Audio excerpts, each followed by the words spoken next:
Bom, diz assim, ó. Moisés disse a... Então Moisés convocou Josué e lhe disse na presença de todo Israel: seja forte e corajoso. Olha, a mesma ordem que o Senhor deu ao povo, dizendo que o povo teria que ser forte e corajoso, agora está também colocando para Josué: seja forte e corajoso, pois o Senhor jurou aos seus antepassados que lhes daria a terra, né, e você repartirá entre eles como herança. O próprio Senhor irá à frente e estará com você. Ele nunca o deixará ou o abandonará. Não tenha medo, não desanime. Para que ser forte e corajoso? Não ter medo, não desanimar. Amém? Não ter medo, não desanimar. Quantas pessoas estão com medo? Quantas pessoas estão desanimadas hoje? Hã? Começam no caminho. Deus tem bênção para mim, Papai do Céu tem bênção para mim.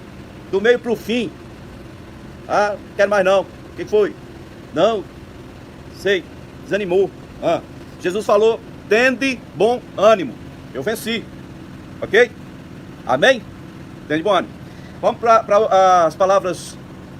Ainda falando a Josué, versículo 23 de Deuteronômio 31. Diz assim: o Senhor deu esta ordem a Josué, filho de Nun: seja forte e corajoso, pois você conduzirá os israelitas à terra que lhes prometi sob juramento, e eu mesmo estarei com você.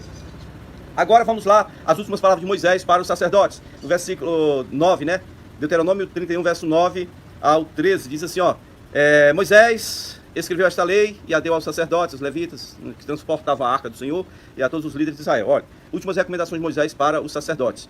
Moisés lhes ordenou o seguinte: ao final de cada 7 anos, no ano do cancelamento das dívidas, né, durante a festa das cabanas, veja bem, quando todo Israel vier apresentar-se ao Senhor, o seu Deus, no local em que ele escolher, vocês lerão esta lei perante eles para que eles a escutem. Ou seja, vamos memorizar aqui. Final de cada 7 anos. É o ano do cancelamento da dívida. É o ano em que você que tinha se vendido como escravo para pagar a dívida, você agora não tinha mais dívida. Podia voltar para casa. Durante a festa que chamamos de tabernáculos, ou festa das cabanas, o Israel teria que se apresentar para essa festa. E a ordem de Moisés para os sacerdotes é: vocês terão que ler essa lei, a lei, terão que ler para eles, tá? Ler para as famílias. As famílias iriam se reunir lá na congregação, no templo, né? Vamos dizer assim, no tabernáculo. Ainda não era templo, era tabernáculo. E os sacerdotes teriam que ler essa lei, tá bom? Versículo 12 diz: reúnam o povo, homens, mulheres e crianças, e os estrangeiros que morarem nas suas cidades, para que ouçam e aprendam a temer o Senhor, né? O Senhor nosso Deus, e sigam fielmente todas as palavras desta lei. Os seus filhos que não conhecem esta lei terão que ouvi-la e aprender a temer o Senhor, seu Deus, enquanto vocês viverem na terra da qual tomarão posse quando atravessarem este Jordão. Tá certo? Então a última ordem do Moisés para o Josué, ou para os sacerdotes, era essa: vocês têm que ler a lei do Senhor na festa dos tabernáculos, para que as famílias escutem, para que elas ouçam, para que elas obedeçam. Enquanto vocês estiverem na terra da promessa, vocês terão que fazer isso. Última palavra do Senhor aos levitas é o seguinte: os levitas eles eram auxiliares dos sacerdotes. Os sacerdotes tinham que ser consagrados, mas eles tinham que ser da família do Arão. Arão e Moisés eram irmãos e Miriam, e eram todos da tribo de Levi. Então, mas existiam duas classes. A classe sacerdotal era só os descendentes de Arão. E os outros demais levitas participavam das coisas da casa de Deus. Eles levavam o tabernáculo, montavam, desmontavam, carregavam água, lenha para os holocaustos. Eles auxiliavam os trabalhos dos sacerdotes, ok? Para os levitas, as últimas recomendações do Moisés está em Deuteronômio capítulo 31, do versículo 24 ao 29, e diz que depois que Moisés terminou de escrever num livro as palavras dessa lei, no início ao fim deu esta ordem aos levitas que transportavam a arca da aliança do Senhor. Qual ordem? Coloquem este livro da lei ao lado da arca da aliança do Senhor, o seu Deus, onde ficará como testemunha contra vocês. Não é a favor, é contra. Não é a favor, é contra, tá? A palavra do Senhor, ela é colocada aqui como testemunha contra. Algumas pessoas quebram a aliança, não querem saber de Deus, viram as costas para Deus, ainda querem tomar posse da Bíblia, querem lançar mão de profecias, de promessas da Bíblia, dizendo assim: não, mas ela está com testemunha a meu favor. A seu favor, não. A Bíblia é muito clara. Para quem fizer errado, a Bíblia é a palavra de Deus e ela vai testemunhar contra você, que já conheceu e deixou o caminho. Ok? Contra você. Versículo 27 de Deuteronômio 31. Pois, diz assim Moisés, ó: pois sei quão rebeldes e obstinados são vocês. Se vocês têm sido rebeldes contra o Senhor enquanto eu ainda estou vivo, quanto mais depois que eu morrer. Olha aí, falando por levitas, gente. Olha, presta atenção. Reúnam, tá? na minha presença todos os líderes das suas tribos e todos os oficiais, para que eu fale estas palavras, de modo que ouçam. E ainda invoque os céus e a terra para testemunharem contra eles. Não é a favor, é contra. Pois eu sei que depois da minha morte, vocês com certeza se corromperão e se afastarão dos caminhos que lhes ordenei, do caminho que lhes ordenei.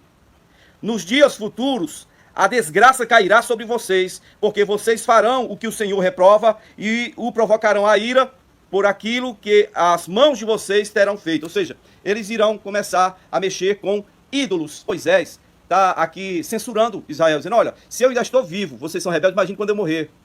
Se eu ainda estou aqui com vocês, vocês desobedecem, se rebelam, se levantam, tentaram me matar, tentaram fazer tanta coisa errada, imagine depois que eu morrer. Então, o livro da aliança vai ficar ao lado da arca para testemunhar contra vocês. Isso é uma testemunha fiel contra vocês. Porque no livro da lei, na Torá, tinha um registro de todas as vezes que foi feita a aliança, de todas as vezes que Israel quebrou a aliança, todas as vezes que Deus refez a aliança para tentar preservar Israel e para cumprir a promessa que ele tinha feito aos antepassados, Abraão, Isaque e Jacó. Muitas vezes não é amor de Deus que nos mantém vivos diante dele. Não. Muitas vezes é que ele quer cumprir a promessa dele, ele vai cumprir a promessa dele, então é isso aí. Agora, aqueles que se levantam, se rebelam frontalmente contra o Senhor, esses não deixarão de ser punidos de forma alguma. Eles definharão, serão destruídos. Deuteronômio 32 é a canção do Moisés recitada diante do povo, né? Escutem, ó céus, e falarei. Ouça, ó terra, as palavras da minha boca. Que o meu ensino caia como chuva, e as minhas palavras desçam como orvalho, como chuva branda sobre o pasto novo, como garosas sobre as plantas, né? Proclamarei o nome do Senhor. E aí vai falando a grandeza de Deus. E versículo 5, Deuteronômio 32, versículo 5. Os filhos têm agido corruptamente para com ele, e não como filhos. Eles têm agido como filho que envergonha. São uma geração pervertida e transviada. Verso 6 diz, assim que retribuem o Senhor, o povo insensato e ignorante, não é ele o pai de vocês, o seu criador, que os fez e os formou? Lembrem-se dos dias passados. Lá no versículo 9 diz assim, pois o povo preferido do Senhor é este povo. Jacó é a herança que ele coube. Verso 10, numa terra deserta ele o encontrou, numa região árida de ventos uivantes, né? Deuteronômio 32, verso 10. Ele o protegeu, e cuidou dele, guardou como a menina dos seus olhos. Versículo 12. O Senhor sozinho o levou, nenhum Deus estrangeiro o ajudou. Ele fez cavalgar nos lugares altos da terra, ele o alimentou com o fruto dos campos, ele o nutriu com mel tirado da rocha, com óleo extraído do penhasco pedregoso, com coalhada e leite do gado dos rebanhos, né? Com cordeiros e bodes cevados, com os melhores carneiros de Bazã, com as mais excelentes sementes de trigo. Você bebeu e o espumoso sangue das uvas. Jerusum, versículo 15, Deuteronômio 32, 15. Jerusum engordou e deu pontapés, ou noutra versão, me deu coices. Você engordou, tornou-se pesado e farto de comida. Abandonou Deus que o fez e rejeitou a rocha que é o seu Salvador. Eles o deixaram com ciúmes por causa dos seus deuses estrangeiros e o provocaram com seus ídolos abomináveis. Sacrificaram a demônios que não são Deus, a deuses que não conhecem, a deuses que surgiram recentemente, a deuses que são dos seus antepassados, né? A Deus que os seus antepassados não adoraram. Vocês abandonaram a rocha que os gerou. Vocês se esqueceram do Deus que os fez nascer. Tá aí. É a canção do Moisés recitada ao povo, tá, gente? Deuteronômio 32, 20 diz, esconderei o meu rosto deles, disse, e verei qual fim que terão, pois são geração perversa, filhos infiéis. Provocaram-me o ciúme com aquilo que não é Deus, irritaram-me com seus ídolos inúteis. Farei que tenham ciúmes de quem não é meu povo. Eu os provocarei a ira por meio de uma nação insensata. Pois um fogo foi aceso pela minha ira, fogo que queimará até as profundezas do Seol. Ele devorará a terra e as suas colheitas e consumirá os alicerces dos montes. Olha, aqui tem uma promessa de Deus falando que a aliança de Deus com Israel, que era a sua propriedade, vai ser substituída. Deus está dizendo, eu vou fazer ciúmes a eles com outros povos que na verdade não são povos da minha escolha. Que povos são esses? São gentios, né? Hoje seria o que? A igreja, tá bom? Vou provocar a ira deles, me associando, entrando em aliança com outros que não são meu povo, porque eles foram infiéis, tá? Deuteronômio 32, 23 diz, amontoarei desgraças sobre eles, e contra eles gastarei as minhas flechas. Enviarei dentes de feras em fome devastadora, uma peste avassaladora, uma praga mortal. Enviarei contra eles dentes de animais selvagens e veneno de víboras que se arrastam no pó. Nas ruas enviaria a espada, e essa espada os deixará sem filhos, matar os filhos, ó. Em seus lares reinará o terror, morrerão moços, né, e moças, crianças, homens já grisalhos, né, velhinhos já, cabelo branco. Eu disse que eu os dispersaria e que apagaria da humanidade a lembrança deles, mas temi a provocação do inimigo, que o adversário entendesse mal e dissesse: a nossa mão triunfou sobre o Senhor, né? Bom, versículo 28.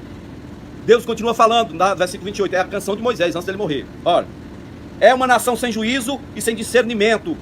Quem dera fosse sábios e entendessem e compreendessem qual será o seu fim. Como poderia um só homem perseguir 1000, ou 2 porem em fuga 10.000, a não ser que a sua rocha, no caso Deus, os tivesse vendido, a não ser que o Senhor os tivesse abandonado? Pois a rocha deles não é como a rocha, nossa rocha, com que até mesmo os nossos inimigos concordam. No 32, Deuteronômio 32. A vinha deles é de Sodoma e das lavouras de Gomorra. Suas uvas estão cheias de veneno, seus cachos cheios de amargura. O vinho deles é a peçonha das serpentes, o veneno mortal das cobras. Caso não guardei isto em segredo, não o selei em meus tesouros, a mim pertence a vingança e a retribuição. Isso está repetido lá no Novo Testamento. Minha é a vingança, eu retribuirei, diz o Senhor. Olha, mais um ponto para você meditar. Desviou dos caminhos do Senhor, não obedeceu os princípios, a aliança que você tem, ou que você firmou com o Senhor. Não tem misericórdia para você, não. Pode esperar. O que você vai encarar é a vingança de Deus. A mim pertence a vingança, eu retribuirei, diz o Senhor. No devido tempo, os pés deles escorregarão.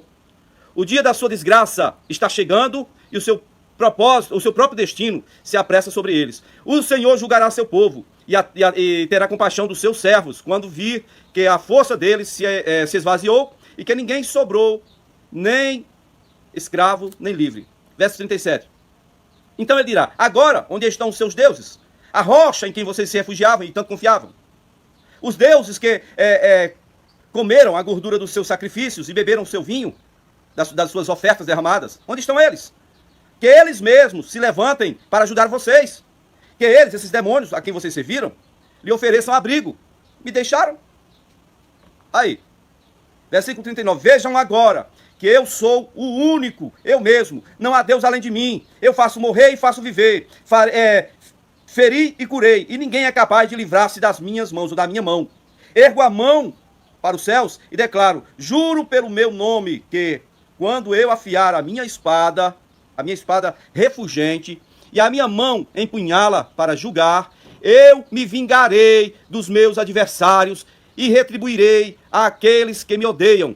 Embeberei as minhas flechas em sangue, enquanto a minha espada devorará a carne, o sangue dos mortos e dos cativos, as cabeças dos líderes inimigos. Quando você deixa o Senhor, você se torna inimigo, tá bom? Versículo 43 diz: cantem de alegria, ó nações, com o povo dele, pois ele vingará o sangue dos seus servos. Retribuirá com vingança aos seus adversários e fará propiciação por sua terra e por seu povo. Verso 44. Moisés veio com Josué, filho de Num, e recitou todas essas palavras, né, dessa canção, na presença do povo. Quando Moisés terminou de recitar todas essas palavras a todo o povo de Israel, disse-lhe: guardem no coração todas as palavras que hoje lhes declarei solenemente, para que ordenem aos seus filhos que obedeçam fielmente e a todas as palavras dessa lei, né? Elas não são palavras inúteis, são a sua vida. Por meio delas vocês viverão muito tempo na terra, da qual tomarão posse do outro lado do Jordão. Então aí termina a canção do Moisés, que é recitada ao povo. E aí é esse o momento em que Moisés sobe no Monte Nebo, Números 27, verso 12. Então o Senhor disse a Moisés: suba a este monte da serra de Abarim e veja a terra que dei aos israelitas, pois depois de vê-la você também será reunido ao seu povo como seu irmão, como foi o seu irmão Arão.